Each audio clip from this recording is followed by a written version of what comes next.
Hello and a warm welcome. If you are joining us, this is LabelTV, your Pan-African Internet channel, broadcasting from Libreville. As usual at this time, you are 7th Round, a program that take a look at the events that make the news during the week and which is topical issues on the continent. In today's program, we are discussing, as usual, two of it, the insecurity in Nigeria and the World Health Day. But today, first is Nigeria. And with me to discuss this is Jean-Michel Bada.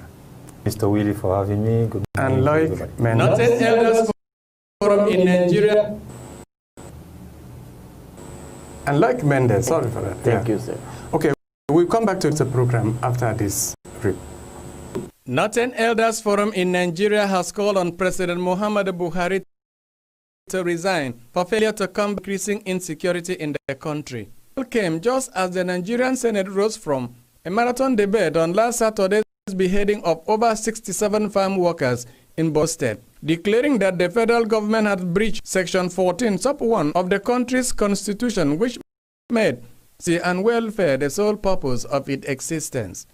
The heated debate reverberated in the House of Representatives, where members speak by worsening insecurity in the polity moved to summon President Muhammadu Buhari to appear in over the killing at Sabamari village in Borno State. Northern Elders' statement on Tuesday noted that life had lost its value under the present administration due to the absence of political will to fight the Boko Haram insurgency and other threats such as banditry, rustling, and kidnapping. Adding to the massacre of the innocent farmers in Sabamari, the forum regretted that Buhari had failed to listen to concerns from many Nigerians about the level of insecurity in the nation. It lamented that killings had been created by most insensitive response by spokespersons of the president and described as a lame excuse that murdered farmers did not seek permission from the military to harvest produce. The army has come under heavy criticism following the massacre, but blamed lack of equipment for its inability to tackle the insurgency. Yes, that was the report of the last massacre of Nigerians at Borno State. And if we remember, President Buhari came to power in 2015, promising Nigerians that he will end Boko Haram. In 2019, he was re-elected still on this premise. Jean-Michel, yes. Do you think that the government has failed to really live up to their campaign promises? Clearly it has. We have to use the words that are supposed to be used. Clearly, this is a government which has failed towards Boko Haram. But at the end, I'm one of those people thinking there's probably a huge conspiracy we need to dig out about this whole Boko Haram thing. Yes, definitely. The insecurity in Nigeria. We have seen Boko Haram coming in, hitting the civilians, going back, and the president of Nigeria, who himself a retired general, he promised Nigeria when he came in, he is going to make sure Nigeria is secured. How do you look at up to now? 5 years on, the killing is still on. Once again, thank you, Mr. Willie. You know, there is something with politics. Politicians, they are not sure. When they want to come into power, they want to say something that they're not sure to be, that they are about to do. But today we see the consequences of their words. Because going to the words and doing what you have to do is different matter. But I think with this kind of issue, which is Boko Haram, is more than deep. We can see that the problem is behind somewhere that neither you and I can define where it's coming from. Well, I still based on this because a few months ago, what we heard from the Nigerian government and the military, they were saying that the Boko Haram has been defeated. And today, just past week, we have seen it. Not only the Boko Haram you talk about, because if you have listened to the report, the concern of Nigeria is that even the president should resign Do you think the president should resign? Well, maybe, but first I'd like to go on some facts. We're talking about Nigeria here, one of the biggest African countries on the continent, second economic power, with just only a poor gross domestic product of 0.43% of its GDP invested into military. When we have, for example, Angola spending 2.9, we have countries like Chad spending going up to 2.7. So clearly the military side, it's like, I don't know if the government has been neglecting that point, but it's just unbearable to me. It's just unacceptable. We're talking about a country where presidents, one after another, have been from the military. I think about Yakubu Gowon, former military, Obasanjo, Mohamed Buhari. Yes, except Jonathan. Yes, all of them has been the except Goodluck Jonathan. Yeah. So I don't understand why this country seems to have a lack military, or is it a lack of secret services, or are they not well trained, which I don't want to believe, because we're talking about Nigeria here. Yes, we are talking about Nigeria, because if you look at Nigerian military has this history of very robust. If you remember in Sierra Leone, when there is a civil war, they go in there and put peace there. In Liberia, they go in there. Even in the sub-region, they are known to be very robust. Yeah. So what do you think has gone wrong for the Nigerian military not to really fight Boko Haram? As he mentioned, he talked about the funding of the military. Yeah, the problem is, it may be, not is, but it may be the fact that they don't really know where is the problem. Because if you know where the problem is, you tackle the problem straight away. But I think the government, the military people, they don't master the problem. This is the issue, because if you master it, you kill it once. You've been telling us that you kill the Boko Haram issue, but you can't kill the Boko Haram issue because it has become an ideology. It has become like a religion. For them to kill people is like a joke. Yeah. It's like a joke. And I think all the government involved with this issue of terrorism, they know what is behind the scene. Yeah. They should tell the truth to people. I think this is my point. They should tell the truth to people and deal with it once and for all. Mr. Willie, if you allow me to add to what Loic is saying here, is that Boko Haram is not a Nigerian problem anymore. It's spreading to Chad, spreading to Cameroon. Yeah. So, Mali, even Mali. This Sahel zone.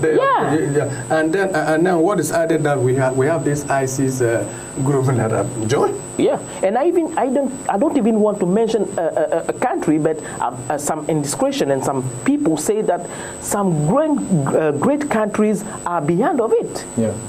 So what will you think will be the sponsoring of, if at all we can accept that notion that because excuse me, the Nigerian military spokesman said the international community is sponsoring Boko Haram to destabilize Nigeria. Do you buy into that idea? Well, I won't go into such a thought. Maybe it's just, I don't know, some fairy tale issue. What I'm saying here is that we know Nigeria up to here has been dealing nicely with the United States, good relations with the UK. They're part of the Commonwealth. They haven't withdrawn like Zimbabwe. So I don't really see why the West would come and I don't know, trick the country or try to go for such a conspiracy. Because if that's the case, it will be a conspiracy. But at the end, we truly impacted. We truly, as Africans, get to go to the point, to the root of that issue and find out what it is exactly so that we can tackle it properly. In fact, earlier, before the report that we have heard, Nigerians from all walks of life have been calling for the resignation of the president because he could not keep his campaign promise. Yes. And then we have a forum, which is Northern Elders Forum, which is very strong from the northern part of Nigeria. Yeah. He said in one of their reports, they said, wanton killings occasioned by acts of banditry, kidnapping for ransom, and herdsmen killing, Nigerians had been so terrified as no way was safe for them.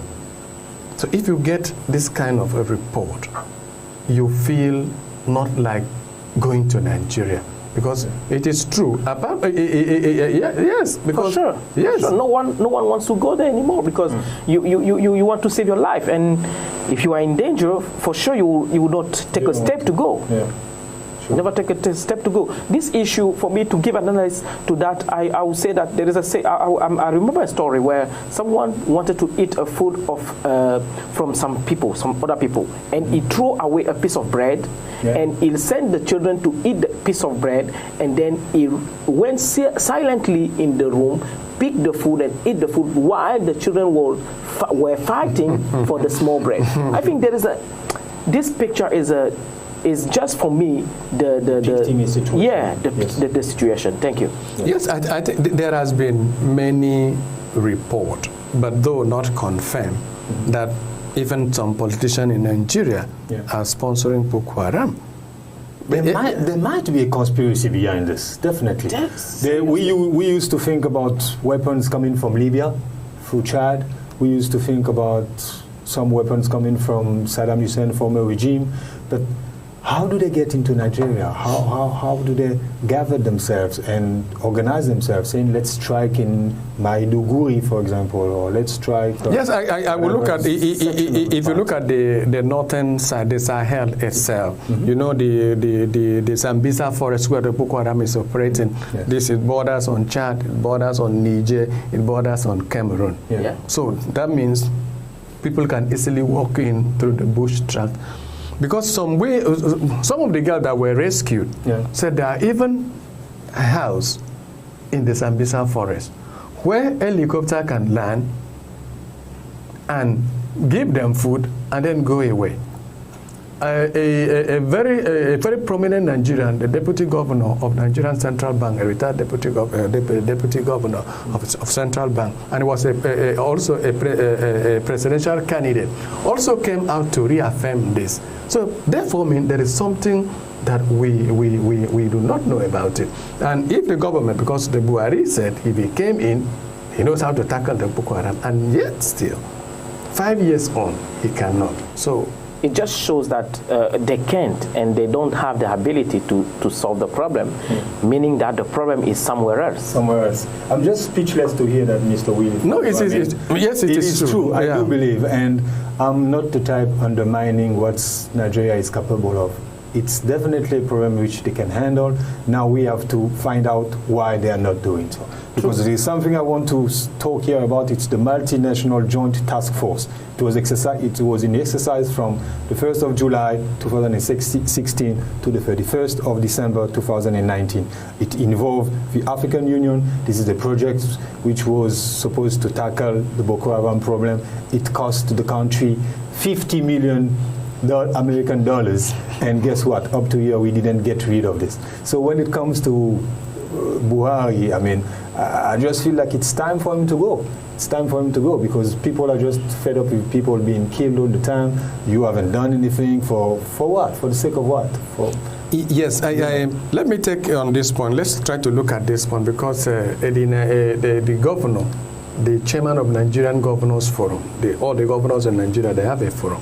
He said that the nation's security challenges were beyond the Nigerian military, saying military were overwhelmed and could not single-handedly handle security challenges.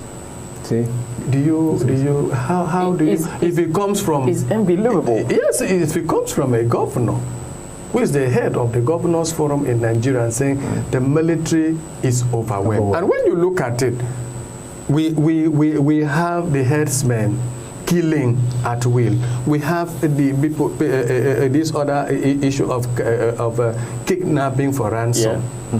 Do you think the military is overwhelmed? Because I don't want to believe the military is overwhelmed.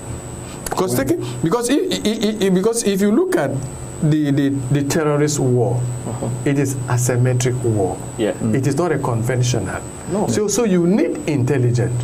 In this case, you need intelligent country. Do you think the military do not have the capacity for intelligent country? The secret services are not doing what they're supposed to be doing. That's one thing for sure. Like you said, and Loic said it earlier on, it tends to be an ideology.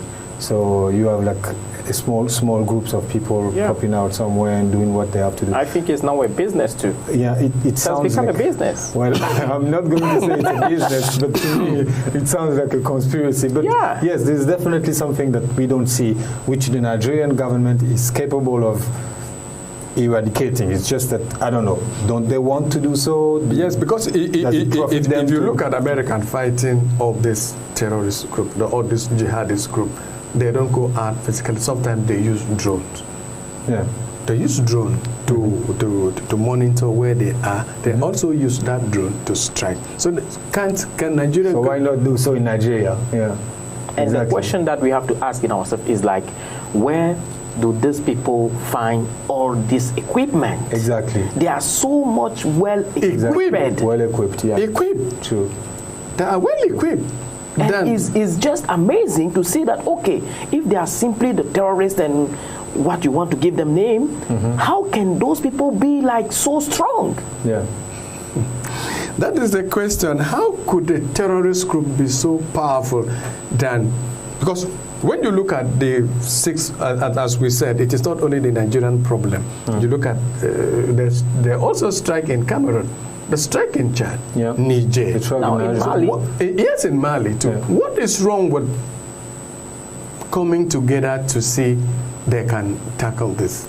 It's quite a big question, and as journalists, I guess you'll have to work it out and give us the right information. But what I want to also say, Mr. Willie, is that we should not forget that Boko Haram means to kick out Western education, to kick out the West. And if you want to kick out the West as an ideology, you should stop killing your own people with the West weapons. You know what I mean? Sure. Oh, yeah, of course. It may make you laugh, but it's something serious. No, it's true, because they don't appreciate the Western education, but they appreciate, they will come out when they want to kill, massacre, they will come out on the video, weapons. They say they are the one that are responsible for this. So in this case, what should be the way out for the Nigeria government, Jean-Michel? Probably invest more when it comes to military, because like I said earlier on, again, this is the second economic power of the continent. It has to be safe for people to keep going there and investing, and people and the country to be trusted also outside the borders. Thank you. Yes, like, what is the way out? The way out is to ask for help from outside, maybe the force from European countries can come and help out, because if we are not able to save or to put our population in a safe position, we should need to call people to have and help us. Yeah. Well, with that, we come to the end of the first segment of the program, the seventh round. We continue with the next one after this report. Don't go away. World AIDS Day, designated on 1st December every year since 1988, is an international day dedicated to raising an awareness of the AIDS pandemic caused by the spread of HIV infection. This acquired immunodeficiency syndrome AIDS is a life-threatening condition caused by the human immunodeficiency virus. The HIV virus attacks the immune system of the patient and reduces its resistance to other diseases. As of 2017, AIDS has killed between 28.9 million and 41.5 million people worldwide, and an estimated 36.7 million people are living with HIV, making it one of the most important global public health issues in recorded history. Thanks to recent improved access to antiretroviral treatment in many regions of the world, the death rate from AIDS epidemic has decreased since its peak in 2005, 1 million in 2016, compared to 1.9 million in 2005.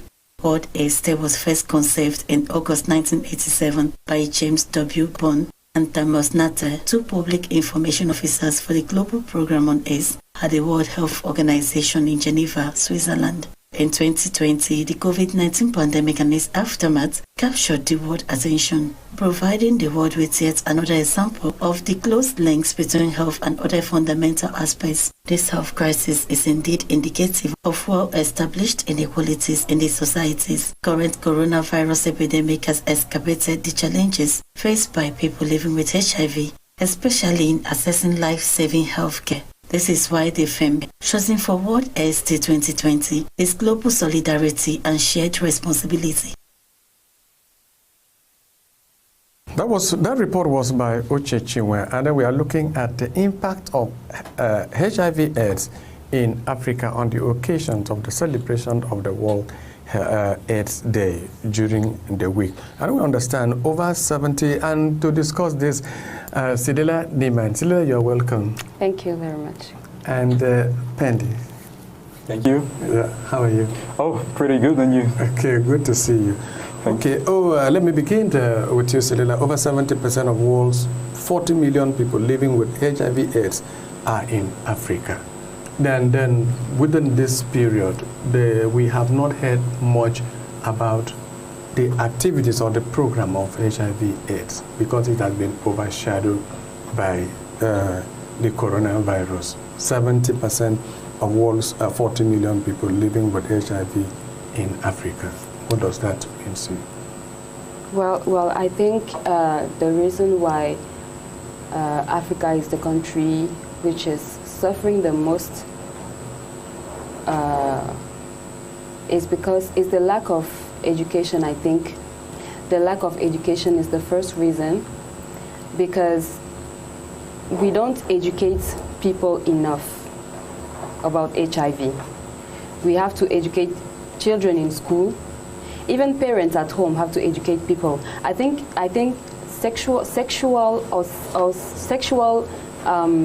activities or sex in general is something that is very taboo for African families to talk about. Yes. Yes.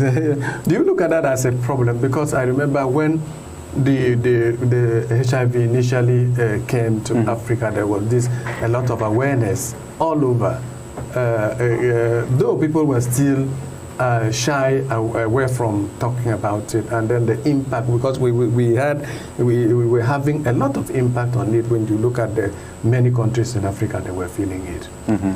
Yes, when it came, I read something like in Francophone African countries, it was called the virus to discourage lovers, something of the kind. It's like it was considered to be a lie. And now we see the real impact. I've just seen some figures showing that in Nigeria, you have almost 1% of the population infected by this virus. And if we have to talk about the current pandemic, I think it's quite normal to some extent that we no longer hear more about the fight against AIDS, because you have this, like when you have a threat of security or health in general, it's like this that it works. People did not go out and were not tested the same way as before the pandemic. So yes, we have seen, because we have seen the awareness. There were so much awareness about it. If you want to go out for satisfy your sexual urge, you have your condom. If you cannot, you have to abstain. That was going on every day. In fact, even everywhere you can have this information. But when you look at, as compared with what we have in terms of the coronavirus, there is the same awareness on AIDS. It's not the same awareness, the creation of awareness that we are having when you now look at the coronavirus that even kill more. That even kill faster than HIV AIDS. Yes, definitely. I think it's the idea that this coronavirus was maybe gathered more the attention of media, and the fact that maybe HIV has been here for ages now, 40 years I think, and the attention was given to the pandemic of COVID-19, which threatened the world at the same moment, like every country of the world. That was something.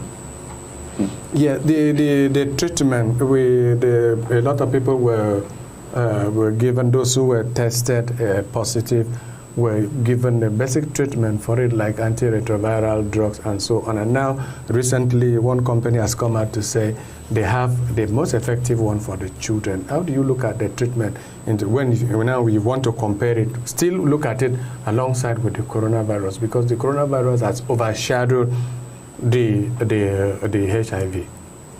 Well, the fact that the coronavirus has overshadowed the HIV is maybe because of the way it is transmitted. I mean, HIV is sexually transmitted, so coronavirus is transmitted transmitted more easily. So I think maybe that's why the emphasis on campaigns, the emphasis on the campaigns are more maybe. I think it's because of the way it is transmitted. Yes, because it is. If you look at it, let's say look at both of them side by side, because they are all pandemic. One is transmitted on air. Yeah. Yes, you don't. You need to wash your hands. You need to social distancing. That is keep a certain meter apart from one another. And the other one is transmitted through sexual intercourse. You don't need. You need to shake hands. You need to maybe touch the person. But when it comes to corona, you don't shake hands. You don't. Which one do you think could be more acceptable when we come to, in fact, creating the awareness? Which one do you think should be more dreadful for the people? Is it the awareness of the HIV or the awareness of corona? I think we're facing two very important illnesses, and it's important to be aware of each of them.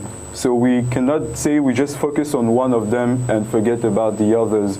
Even if we have the same awareness, it's okay. But I think there's a crucial difference between the two illnesses. It is that actually there's a question which comes again, the question of why is the vaccine against coronavirus already ready, and not the one against HIV? You will say we focus more on but it's different. The two illnesses are basically different. When you see experts talking about it, they say that the difference is that when you talk about HIV, you have a virus which is very difficult to deal with. It's very difficult to deal with, as when you see the HIV stands for human immunodeficiency syndrome. Actually. So when you deal with it, it's against vaccine, because the vaccine comes and strengthen the antibodies inside of us to fight against the virus. But this one is actually fighting the antibodies that are supposed to be strengthened by the virus, by the vaccine. So it's basically the difference that you have, which makes that this vaccine of the coronavirus is easily found, and not the vaccine of HIV. Yes, when it's come to vaccines, do you think because the corona attack more of the European, the Western world, than we the African? Because the expectations were that Africa will suffer most if it comes to the speed of the corona, the one that was ravaging the Western world. If it comes to Africa, we were not having hope because of our lack of health infrastructure. Do you think, is it because it attacked the Western world more, that is why they quickly sought for the vaccine, whereas the HIV was like more to the to the Africans? So. Yes, that's a good way of seeing it. I've not seen it like this, but it's a good question actually. It could be right? It's not. I don't really think because the vaccine HIV attack more of African people, then that's why the research has not been. Yes, okay. Yes, and we are just quickly coming to the end of the program. Pendi, what is your last word on this? My last word: more education and more focus on both of these illnesses, and Africa will rise. Yes, Auntie. Yes, more of the research, more of education of girls and young girls and boys. Okay, the advent or the coming of the coronavirus should not overshadow any other diseases like diabetes, HIV, and what have you. All of them, these sicknesses should be treated along all together. And with that, we have come to the end of today's edition of the 7th round. Keep it with us on Sunday. Have a wonderful day.